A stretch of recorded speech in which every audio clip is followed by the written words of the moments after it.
Question number 1 to 17, set number 8. First question ನೋಡಿ, choose the appropriate question tag for the statement ಅಂತ ಇದೆ. Statement ಏನು ಕೊಟ್ಟಿದ್ದಾರೆ ನೋಡಿ, Nirmala tries to get good marks in the exam ಅಂತ ಇದೆ. ಯಾವುದೇ ಒಂದು ಹೆಲ್ಪಿಂಗ್ ವರ್ಬ್ ನಮಗೆ ಸಿಗ್ತಾ ಇಲ್ಲ ಮತ್ತು ಕೊಟ್ಟಿರೋ ಸ್ಟೇಟ್ಮೆಂಟ್ ಪಾಸಿಟಿವ್ ಸ್ಟೇಟ್ಮೆಂಟ್ ಆಗಿದೆ. ಸೊ ಈಗ ನಮಗೆ ನೆಗೆಟಿವ್ ಟ್ಯಾಗ್ ಬೇಕಾಗಿದೆ. Option A positive tag delete ಮಾಡ್ತೀವಿ, ಆಪ್ಷನ್ ಬಿ ಪಾಸಿಟಿವ್ ಟ್ಯಾಗ್ ಅದನ್ನು ಡಿಲೀಟ್ ಮಾಡ್ತೀವಿ, ಆಪ್ಷನ್ ಸಿ ಮತ್ತು ಡಿಗಳು ನೆಗೆಟಿವ್ ಆಗಿದ್ದಾವೆ. ಸೊ ಇವೆರಡರಲ್ಲೇ ಒಂದು ಆನ್ಸರ್ ಇರುತ್ತೆ. ಮತ್ತು ಮೇನ್ ವರ್ಬನ್ನು ಗಮನಿಸಿ, ಟ್ರೈಸ್ ಅಂತ ಇದೆ. ಸೊ ಸಿಂಪಲ್ ಪ್ರೆಸೆಂಟ್ ಫಾರ್ಮಲ್ಲಿದೆ. ಸೊ ನಾವು ಇದಕ್ಕೆ ಡಸ್ ಅನ್ನು ತೆಗೆದುಕೊಂಡು ಕ್ವೆಶನ್ ಟ್ಯಾಗನ್ನು ಮಾಡ್ತೇವೆ. ಸೊ ಡಸ್ ಇರತಕ್ಕಂಥದ್ದು ಆಪ್ಷನ್ ಸಿ ದಲ್ಲಿ ಅಲ್ವಾ ವಿದ್ಯಾರ್ಥಿಗಳೇ? ಸೊ ಅದೇ ಇಲ್ಲಿ ಸರಿಯಾಗಿರುವ ಉತ್ತರ. ಆಪ್ಷನ್ ಡಿ ದಲ್ಲಿ ಡಿಡ್ ಇದೆ ನೋಡಿ. ಒಂದು ವೇಳೆ ಟ್ರೈಸ್ ಇರೋದು ಟ್ರೈಡ್ ಇದ್ದಿದ್ರೆ ಡಿಡ್ ಅನ್ನೋದು ಸರಿಯಾಗಿರುವ ಉತ್ತರ ಆಗ್ತಾ ಇತ್ತು. ಬಟ್ ಇಲ್ಲಿ ಟ್ರೈಸ್ ಇದೆ. So does is the right answer. Second question ನೋಡಿ, ಇಲ್ಲೇನು ಕೇಳಿದರೆ ಲ್ಯಾಂಗ್ವೇಜ್ ಫಂಕ್ಷನನ್ನು ನಾವು ಫೈಂಡ್ ಮಾಡಬೇಕಾಗುತ್ತೆ. Shall I drop you to the hospital, ನಾನು ನಿನ್ನನ್ನು ಹಾಸ್ಪಿಟಲ್ಗೆ ಡ್ರಾಪ್ ಮಾಡಲಾ ಅಂತ ಕೇಳಲಾಗ್ತಾ ಇದೆ. ಮಹೇಶ್ ಕೇಳ್ತಾ ಇದ್ದೇನೆ ಸುರೇಶ್ನನ್ನು. ಸೊ ಇದೇನಾಗಿದೆ ನೋಡಿ, ಅಗ್ರಿಂಗ್ ಯಾವುದಕ್ಕೂ ಒಪ್ಪಿಗೆಯನ್ನು ಸೂಚಿಸ್ತಕ್ಕಂಥದ್ದಲ್ಲ, ರಿಕ್ವೆಸ್ಟಿಂಗು ಕೂಡ ಅಲ್ಲ, ಡೈರೆಕ್ಷನನ್ನು ಹೇಳ್ತಾನೂ ಇಲ್ಲ ಅಥವಾ ಎಕ್ಸ್ಪೆಕ್ಟು ಕೂಡ ಮಾಡ್ತಾ ಇಲ್ಲ. ಆಫರಿಂಗ್ ಹೆಲ್ಪ್, ಇದೊಂದು ಸಹಾಯವನ್ನು ಮಾಡ್ತಕ್ಕಂಥದ್ದಕ್ಕೆ ಅಂದರೆ ಹೆಲ್ಪನ್ನು ಆಫರ್ ಮಾಡ್ತಾ ಇರೋದ್ರಿಂದ option B is the right answer. Third question ನೋಡಿ, read the given conversation and fill in the blank choosing the most appropriate words ಅಂತ ಇದೆ. ಕಂಡೀಷನಲ್ ಸೆಂಟೆನ್ಸ್ಗೆ ಸಂಬಂಧಪಟ್ಟಿದ್ದು. ಚಂದನ್ ಮತ್ತು ಸ್ನೇಹ ಇಬ್ಬರು ಮಾತಾಡ್ತಾ ಇದ್ದಾರೆ. Have you missed the bus? Yes, I had gone to bus station at 10:30 AM but the bus had left at 10:15 AM. So Chandan ಹೇಳ್ತಾನೆ, if you had gone to the bus station at 10 AM you dash missed the bus ಅಂತ ಇದೆ. ನೀನು ಒಂದು ವೇಳೆ 10 ಗಂಟೆಗೆ bus ಸ್ಟ್ಯಾಂಡ್ಗೆ ಹೋಗಿದ್ರೆ ನೀನು ಬಸ್ಸನ್ನು ಮಿಸ್ ಮಾಡ್ಕೊಳ್ತಾ ಇರಲಿಲ್ಲ. ನೋಡಿ, ಇಲ್ಲ ಅಂತಕ್ಕಂಥದ್ರಿಂದ ನೆಗೆಟಿವ್ ಇಂದ ಎಂಡ್ ಆಗ್ತಾ ಇದೆ ವಿದ್ಯಾರ್ಥಿಗಳೇ.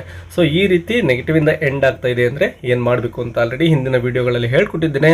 ವುಡಂಟ್ ಹ್ಯಾವ್ ಅಂತಕ್ಕಂಥದ್ದನ್ನೇ ನೀವು ಸೆಲೆಕ್ಟ್ ಮಾಡ್ಕೋಬೇಕು. So option D is the right answer. Question number 4 ನೋಡಿ, ಇನ್ಫಿನಿಟಿವ್ ಅನ್ನು ಹುಡುಕ್ಲಿಕ್ಕೆ ಕೇಳಿದ್ದಾರೆ. ಸೊ ಇನ್ಫಿನಿಟಿವ್ ಅಂದ ತಕ್ಷಣನೇ 2+ ವರ್ಬ್ ಇರಬೇಕಲ್ವಾ? ಸೊ ಈ ರೀತಿ ಇರತಕ್ಕಂಥದ್ದು ಆಪ್ಷನ್ ಸಿ ಆಗಿದೆ ನೋಡಿ ವಿದ್ಯಾರ್ಥಿಗಳೇ. ಬೇರೆಲ್ಲೂ ಕೂಡ ನಮಗೆ 2 ಕಾಣಿಸ್ತಾ ಇಲ್ಲ. So option C is the right answer. ಇನ್ನು do as directed. Fifth question, which one of the following words has 2 syllables ಅಂತ ಕೇಳಿದ್ದಾರೆ. ಫ್ರೀ ಅನ್ನೋದ್ರಲ್ಲಿ ಒಂದೇ ಸಿಲೆಬಲ್, ನೀಟ್ ಅನ್ನೋದ್ರಲ್ಲಿ ಒಂದೇ ಸಿಲೆಬಲ್, ಪಾಲಿಟಿಕ್ಸ್ ಇಲ್ಲಿ 3 syllable ಇದಾವೆ, ನೇಚರ್ ನೋಡಿ ವಿದ್ಯಾರ್ಥಿಗಳು, ನೇಚರ್ 2 syllable ಇದಾವೆ. ಸೊ ಆನ್ಸರ್ ನೇಚರ್ ಆಗಿದೆ. ಇನ್ನು ಕಾಲಕೇಟಿವ್ ವರ್ಡ್ ಕೇಳಿದರೆ 6th ಕ್ವೆಶನ್ಗೆ ಬುಕ್ ಇದೆ. ಬುಕ್ ಬ್ಯಾಂಕ್ ಅಂತಕ್ಕಂಥದ್ದು ಸರಿಯಾಗಿರುವ ಕಾಲಕೇಟಿವ್ ವರ್ಡ್ ಆಗುತ್ತೆ ವಿದ್ಯಾರ್ಥಿಗಳೇ. ಇನ್ನು 7th one, fill in the blank using the correct article ಅಂತ ಕೇಳಿದರೆ Rajesh is dash NCC student. Yes ವಿದ್ಯಾರ್ಥಿಗಳೇ, ನೋಡಿ ಇಲ್ಲಿ NCC ಇದನ್ನು ಯಾವ ರೀತಿ ಪ್ರೊನೌನ್ಸಿಯೇಷನ್ ಮಾಡ್ತೇವೆ ನೋಡಿ, ಎನ್ ಅಂತ ಪ್ರೊನೌನ್ಸಿಯೇಷನ್ ಮಾಡ್ತೇವೆ. ಸೊ ಎ ಅಂತಕ್ಕಂಥದ್ದು ಒಂದು ವವೆಲ್ ಆಗಿದೆ ವಿದ್ಯಾರ್ಥಿಗಳೇ.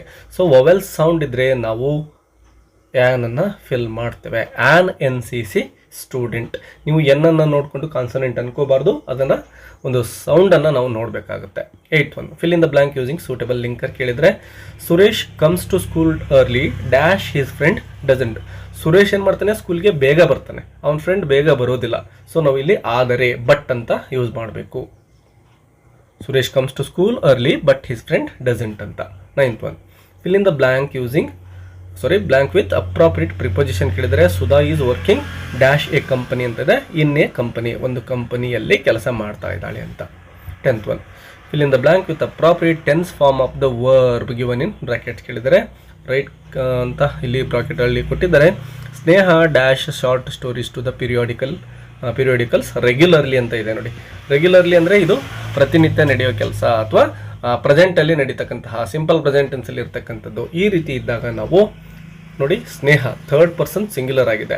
ಸೊ ವರ್ಬ್ಗೆ ನಾವು ಎಸ್ ಅನ್ನು ಸೇರಿಸಬೇಕಾಗುತ್ತೆ 3rd ಪರ್ಸನ್ ಇರೋದ್ರಿಂದ. ಸೊ ರೈಟ್ಸ್ ಅನ್ನೋದು ಸರಿಯಾಗಿರುವ ಚಾಯ್ಸ್ ಆಗುತ್ತೆ ವಿದ್ಯಾರ್ಥಿಗಳೇ. ಇನ್ನು identify the part of speech of the underlined word ಅಂತ ಇದೆ. The stories are told interestingly ಅಂತ ಇದೆ ನೋಡಿ. ಈ ಇಂಟ್ರೆಸ್ಟಿಂಗ್ಲಿ ಅಂತಕ್ಕಂಥದ್ದು ಟೋಲ್ಡ್ ಅಂತಕ್ಕಂತಹ ವರ್ಬನ್ನು ಡಿಸ್ಕ್ರೈಬ್ ಮಾಡ್ತಾ ಇದೆ. ಸೊ ಯಾವುದೇ ಪದ ವರ್ಬನ್ನು ಡಿಸ್ಕ್ರೈಬ್ ಮಾಡಿದರೆ ನಾವು ಅದನ್ನು ಎಡ್ವರ್ಬ್ ಅಂತ ಕರಿತೇವೆ ವಿದ್ಯಾರ್ಥಿಗಳೇ. ಒಂದು ವೇಳೆ ಪದವು ನೌನನ್ನು ಅಥವಾ ನಾಮಪದವನ್ನು ಡಿಸ್ಕ್ರೈಬ್ ಮಾಡಿದರೆ ಅದು ಅಡ್ಜೆಕ್ಟಿವ್ ಆಗುತ್ತೆ. ಬಟ್ ಇಲ್ಲಿ ವರ್ಬನ್ನು ಡಿಸ್ಕ್ರೈಬ್ ಮಾಡ್ತಾ ಇರೋದ್ರಿಂದ ಆನ್ಸರ್ ಎಡ್ವರ್ಬ್ ಆಗುತ್ತೆ ವಿದ್ಯಾರ್ಥಿಗಳೇ. 12th one, write the correct form of the word given in brackets ಕೇಳಿದರೆ the physical education teacher stressed the dash of physical exercises ಅಂತ ಇದೆ. ಇಂಪಾರ್ಟೆಂಟ್ ಇರೋದನ್ನು ನಾವು ಇಂಪಾರ್ಟೆನ್ಸ್ ಅಂತ ಬರೀಬೇಕು ವಿದ್ಯಾರ್ಥಿಗಳೇ. ಸಫಿಕ್ಸನ್ನು ಸೇರಿಸ್ಬೇಕು, ನೆನಪಿರಲಿ. ಸೂಟಬಲ್ ಸಫಿಕ್ಸ್ ಇಂಪಾರ್ಟೆನ್ಸ್ ಅಂತಕ್ಕಂಥದ್ದು ರೈಟ್ ಚಾಯ್ಸ್. ಇನ್ನು use the word pay as verb in a sentence ಅಂತ ಇದೆ. ಪೇಯನ್ನು ವರ್ಬ್ ಆಗಿ ಯೂಸ್ ಮಾಡಬೇಕು. ಯಾವುದೇ ವರ್ಡನ್ನು ಕೊಟ್ಟು ವರ್ಬ್ ಆಗಿ ಯೂಸ್ ಮಾಡಿರಿ ಅಂತ ಕೇಳಿದರೆ ನೀವು ಸಿಂಪಲಾಗಿ ಒಂದು ರೂಲನ್ನು ಫಾಲೋ ಮಾಡ್ಬೋದು. ಅದೇನಪ್ಪ ಅಂದರೆ ಐ ಆಮ್ ಅಂತ ಬರೀಬೇಕು ವಿದ್ಯಾರ್ಥಿಗಳೇ, ಮತ್ತು ಕೊಟ್ಟಿರೋ ವರ್ಬನ್ನು ING ಫಾರ್ಮಲ್ಲಿ ಬರೀರಿ. ಐ ಆಮ್ ಪೇಯಿಂಗ್ ಅಂತ ಇದೆ. ಸೊ ಮುಂದೆ ನೀವು ಅದಕ್ಕೆ ಸೂಟಬಲ್ ಆಗಿರೋ ಕೆಲವೊಂದಿಷ್ಟು ವರ್ಡ್ಸನ್ನು ಬರೀಬೋದು. ಇಲ್ಲಿ ನಾನು I am paying hotel bill ಅಂತ ಸುಮ್ಮನೆ ಸಿಂಪಲಾಗಿ ಸೇರಿಸ್ತಾ ಇದ್ದೇನೆ. Hotel bill. ನೀವು ನಿಮ್ಮದೇ ಆಗಿರುವ ಸೆಂಟೆನ್ಸನ್ನು ಬರೀಬಹುದು. 14th one, change into comparative degree. So ಈ ರೀತಿ ಕಂಪ್ಯಾರಿಟಿವ್ ಡಿಗ್ರಿಗೆ ಚೇಂಜ್ ಮಾಡಿರಿ ಅಂತ ಕೇಳಿದಾಗ ನಾವು ಕೊಟ್ಟಿರೋ ಸೆಂಟೆನ್ಸನ್ನು, ಅಂದರೆ ಸೂಪರ್ಲೇಟಿವ್ ಫಾರ್ಮಲ್ಲಿ ಕೊಟ್ಟಿರ್ತಾರೆ. ಈಗ ಸೂಪರ್ಲೇಟಿವಲ್ಲಿ ಇರೋದನ್ನು ನಾವು ಡಿವೈಡ್ ಮಾಡ್ಕೋಬೇಕು. ಹೇಗೆ ಅಂತ ಹೇಳ್ತೇನೆ ನೋಡಿ. ಮೊದಲಿಗೆ Chandan is noun plus helping work. Next adjective part the tallest ಅಂತಕ್ಕಂಥದ್ದು, ಮತ್ತು third part boy in the class ಏನಿದೆನೋ ಅದು ಥರ್ಡ್ ಪಾರ್ಟ್ ಆಗುತ್ತೆ. ಈಗ ಫಸ್ಟ್ ಪಾರ್ಟನ್ನು ಯಾವುದೇ ಬದಲಾವಣೆ ಇಲ್ಲದೇನೆ ನಾವೇನು ಮಾಡಬೇಕು ಅಂದರೆ ಬರೆದುಕೊಳ್ಳಬೇಕು. ಅಂದರೆ Chandan is as it is ಬರ್ಕೊಳ್ಳೋಣ.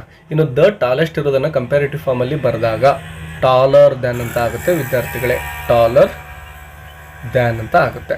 ಇನ್ನು ಥರ್ಡ್ ಪಾರ್ಟ್ ಕಂಪ್ಯಾರಿಟಿವ್ ಫಾರ್ಮಲ್ಲಿ ಯಾವಾಗಲೂ ಫಿಕ್ಸ್ ಇರುತ್ತೆ. ಅದು ಯಾವುದು ಅಂತ ಹೇಳಿದ್ದೇನೆ ಆಲ್ರೆಡಿ, ಎನಿ ಅದರ್, ನೆನಪಿಟ್ಕೊಳ್ಳಿ.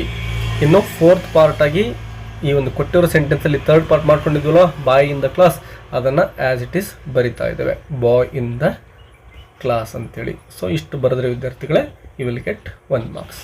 ಸಿಂಪಲ್ ಇದೆ ನೋಡಿ. Chandan is taller than any other boy in the class ಅಂತ ಆಗುತ್ತೆ. ಇನ್ನು ಪ್ಯಾಸಿವ್ ವಾಯ್ಸ್ಗೆ ಕೇಳಿದ್ದಾರೆ, ಇದನ್ನು ಕೂಡ ಡಿವೈಡ್ ಮಾಡ್ಕೊಳ್ಳಿ.